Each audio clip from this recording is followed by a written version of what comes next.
जे मुसलपुर समस्थियाव बेबायदि रावबो मानसि गैया जाय आं BPF होननानै लानो हायो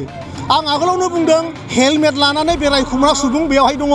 दा बै हेलमेट लानाय सुबुंफोरखौ लाजिया फांजिया गासैखौबो आं मैयानो खावलायदों जे बेवहाय फैनांगौ BPFनि जि माने खोमसि खोमलाव बेरायखुमानानै बारि खनायाव थाखुमाबाय थाग्रा सुबुंफोरखौ गासैखौबो सरकारि लाबा लाबनो थाखाय खावलायदों आरो आंनि खोथाखौ मानिनानैनो दिनै थाखुमानाय जिखिनि सुबुंमोन बिसोरबो दिनै थाल्ला ज' फैजोब्बाय आरोखि सैथोआ बेनो साख्रि होबोगासिनो दङ 3rd ग्रेड 4th ग्रेडनि साख्रिया BTCआ होनो थांगासिनो दङ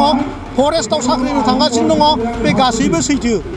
गिदिर फेस्टिभेल मुसलपुर समस्थियाव सोलिगासिनो दङ दिनै हाजार हाजार मानसिया 3800 मानसिया दिनै बेयाव खेबसे लागैनो जयनिं जादों आरो बेयो BTRआव मालाबाबो जाफेरि जयनिं बेजों समान जेरावबो बिदि जयेन जाफेराखै आरो बिनि माने बे जे माने दिनैनि जि माने जयनिं सेरेमनि बेखौ आं दिनैनिफ्राय सानब्रै आगोलाव बुंखादोंमोन जे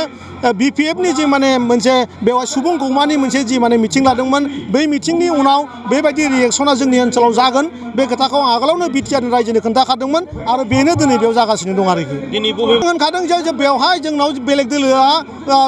GSPनि बेयाव 300सो दंफैयो आरो बाखि 3500आनो बेवहाय BPF दोलोनि बेवहाय जयनिं जादों आरो दिनै जोबोद खुसि दिनै मुसलपुरनि रायजोआ जोबोद खुसि जे मुसलपुर समस्थिया दिनै ज' मोनसेल दोलोआव ज' जानानै प्रमद बर' बिथांनि दैदेननायाव मोनसे गोदान माने समाज दानायनि जि जोंनि खोथा बेवहाय बिसास लादों आरो बिनि आखल आखुखौ मोनदों आरो बेखायनो दिनै बेबायदि थासारिखौ जों मोननो हादों राजखान्थि दोलोफोरा बुंनो नागिरो जे प्रमद बर'आ परिबर्तननि स्ल'गान होनानै सरकाराव फैदों खिन्थु दिनैसिम परिबर्तन लाबोनो हायाखै बे सायाव नोंथाङा मानो लाबोनो हायाखै खासिनि जायगायाव दिनै जोङो आलारि सोरां होदों खासिनि जायगायाव दिनै जों गियान सोरां होदों जोङो खुन्दुंनि जायगायाव दिनै मानसिनो पिक मिसन होदों मानो लाबोनो हायाखै दिनै जों खासि रानला नङाना दिनै जों खुन्दुं रानना नङाना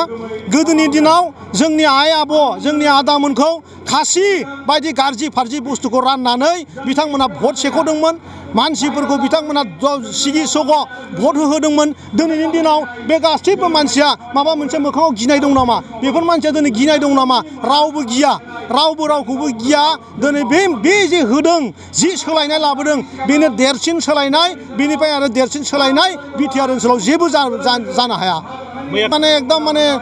जाम्बा मानसि एकदम माने ल' लेभेलनि खोथा रायलायग्रा सासे सुबुं बेनाव माने मा रोखोमनि खोथा बे रायजोनो खोथा बुंनांगौ बे खोथाखौ मिथिया जों अलरेडि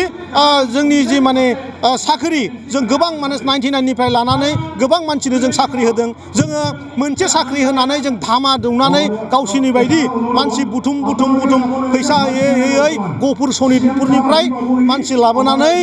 माने बेबायदि मानसि देखायनांगौ जोंहा दिन फैयाखै आरो थगायनांगौ जोंहा दिन फैयाखै सैथोआ बेनो साख्रि होबोगासिनो दङ 3rd ग्रेड 4th ग्रेडनि साख्रिया BTCआ होनो थांगासिनो दङ